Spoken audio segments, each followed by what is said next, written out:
Everyone, my name is Chrissy and I am a first year earth science teacher. I started during COVID, which is really wacky, but I think I've got the hang of it now, maybe. We were distance and then we moved to hybrid, but I think I've definitely learned a lot through all of this.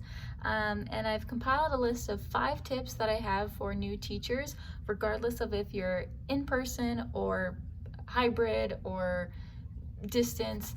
I think all these tips are pretty kind of goes with whatever.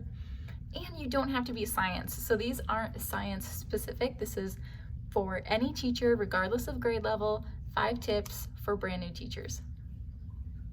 The first, and you'll probably hear this a lot, is don't reinvent the wheel. I definitely heard this a lot, but I didn't really want to listen to it because I thought that my way of doing things and my presentation styles were prettier and were more fun. And while they might be more fun, and while it's great to try to make new things, it's not always the best for time, because as a first year teacher, you need to figure out how you're going to spend your time, and it should not be on recreating something that's already good. If it's not broken, don't fix it. So one of my co-workers, who's also an earth science teacher, gave us a whole entire folder of a whole bunch of slides and tests and homeworks. It was great. Yeah, it was great. It was a life changer, lifesaver, time saver. But I still, at the beginning, wanted to make it pretty because it was from the 90s and early 2000s, and I was, but actually maybe not 90s, probably just early 2000s.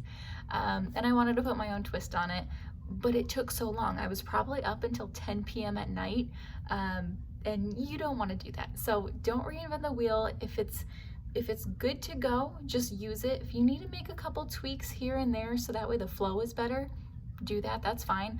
But don't change the background and change the font and change the font size unless it's too small.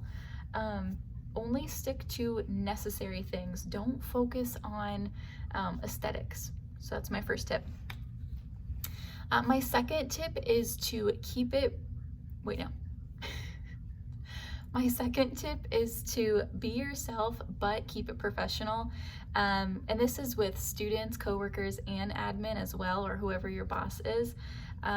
They want to get to know you, and it's good to let that part of you shine because that's who you are, and that's how you're going to feel most comfortable, is by expressing who you are.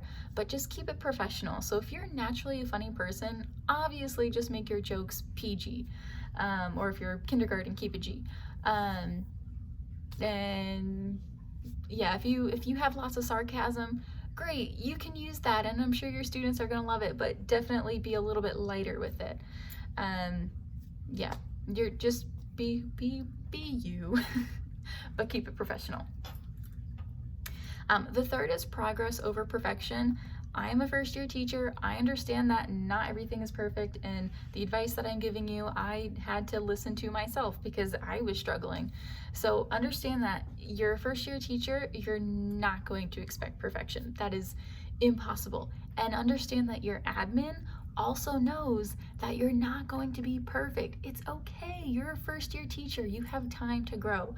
So, and I tell this to my sister all the time because we're both teachers, but truly do not expect perfection, just focus on progress. So third tip is progress over perfection. You always want to be able to improve, and if you can make a mistake, great, because that's an area where you can improve later and you can see that improvement, and even your bosses will know, oh my gosh, she just improved there, or he just improved there. So progress over perfection. Number 4 is so important. It doesn't seem like it, but it's super important. It's a go to bed early and set good habits or routines. Oh my gosh, I love going to bed at 1 or 2 p.m. at night. I love that alone time and like just watching YouTube videos and whatnot. But honestly, you need to go to bed on time. I'm talking about like 8 p.m. Try to be in bed by 8 p.m. Maybe read a book, do all your hygiene things, brush your teeth, take a shower if you need to. I like to shower in the morning now. But go to bed early so that way you wake up early, you wake up refreshed, and you don't have to worry. Sorry, I'm like checking to make sure no one's watching me.